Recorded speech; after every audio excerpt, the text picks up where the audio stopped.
Oi pessoal, eu sou o Alessandro e hoje eu vou comentar esse quadrinho aqui, Os Guardiões do Louvre, que é um mangá recentemente lançado pela editora Pipoca e Nanquim.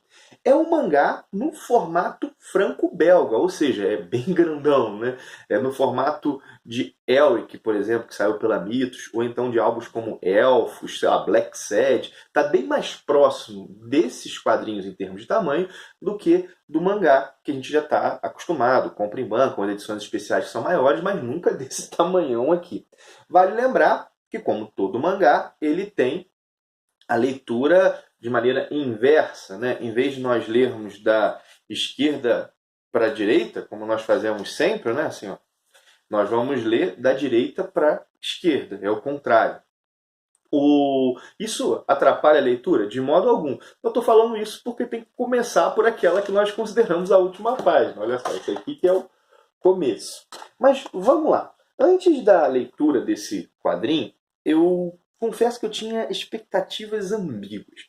Bom lá, vamos colocar por que as minhas expectativas eram ambíguas. Primeiro, né, vamos olhar os aspectos positivos. Né?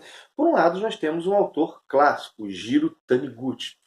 Esse autor ele desenhou, né, o responsável por obras como O Homem que Passeia, que foi lançado aqui no Brasil, Gourmet também. E eu confesso que O Homem que Passeia é um quadrinho que eu dei bobeira. Eu era doido para ler isso, mas quando chegou no meu radar, eu fui ver e já estava esgotado. Então a minha primeira obra do Jiro Taniguchi é essa daqui. Mas eu vejo o cara sempre ser muito elogiado. E além disso, é uma seleção feita pelo pessoal do POC Nankin, que tem procurado fazer um esforço para não errar e tem trazido obras que são realmente obras bacanas de serem lidas. Mas por outro lado, esse aqui é um quadrinho feito sob encomenda pelo Museu do Louvre, né? E meu medo é que isso aqui fosse um panfleto em forma de quadrinho, que fosse uma propaganda, vamos colocar, que fosse uma propaganda cheia de didatismo para explicar as coisas.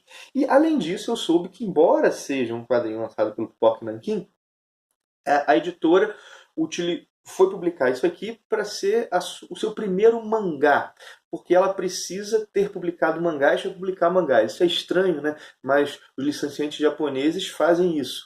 Quando uma editora bate na porta para publicar algum mangá, eles perguntam: você já publicou algum? Então a Pipoca Nankin foi por um caminho diferente, né? Não conseguiu as editoras japonesas, foi até a Europa e trouxe um mangá made in Europa, vamos colocar dessa maneira. Eu falei, cara, será que esse quadrinho é bom?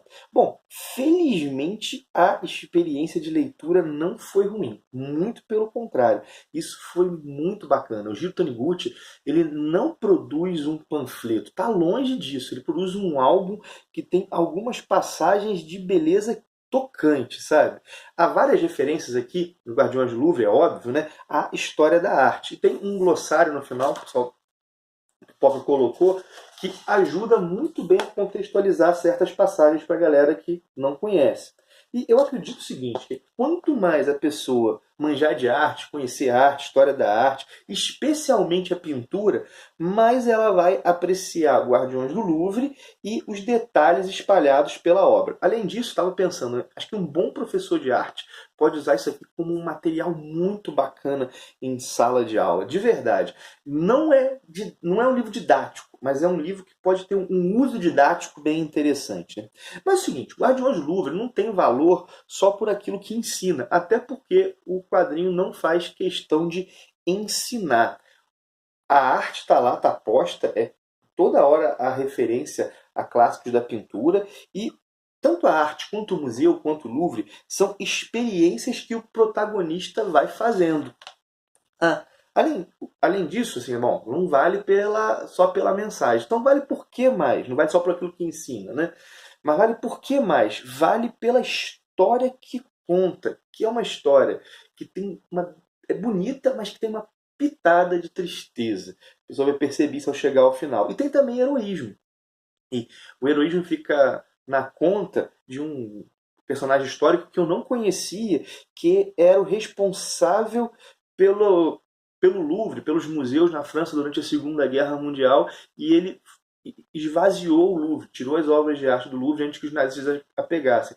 E um pouquinho dessa história é contado aqui no álbum. E particularmente eu tenho que dizer o seguinte, eu achei a arte do Giko Taniguchi muito bonita. E aqui ela tá colorida, né? Cara, achei uma arte linda mesmo. Deixa eu mostrar algumas páginas. Eu, ficava babando em algumas páginas assim. É um traço que é ao mesmo tempo simples e que comunica muito. Vou mostrar mais um pouquinho, vamos lá. Aí. E o seguinte, né? Quanto ao roteiro, dá para perceber que o cara conhece muito de história da arte e que ele tem uma grande paixão pela pintura, tanto pela pintura francesa quanto pela pintura japonesa de influência ocidental. Fiquei pensando, cara, isso aqui foi um gibi encomendado. E o Louvre realmente achou o cara certo para fazer, porque é muito legal. A gente termina o quadrinho com o desejo de conhecer o museu. Quem não conhece, né? Eu imagino que quem conheça o museu deve fazer uma experiência bem diferente e muito legal. Mas mais do que isso, mais do que conhecer o museu, a gente sai dessa leitura com vontade de conhecer pintura. Sério, cara, dá esse desejo, assim. Foi uma experiência bem bacana esse primeiro mangá lançado pelo Pipoca Nanquim. E se ele foi lançado só para conseguir outros, né, eu fico feliz que tenha tido essa dificuldade inicial, porque foi muito bom ver esse material sendo lançado no Brasil. Curti mesmo a leitura e faço votos que a editora agora consiga trazer vários mangás e sempre quadrinhos de qualidade como tem feito. Bom, parando por aqui, agradeço a você que viu o vídeo aí, peço que se gostou, deixa aquele teu joinha, se não é inscrito no canal, se inscreva, um abração e até o próximo vídeo.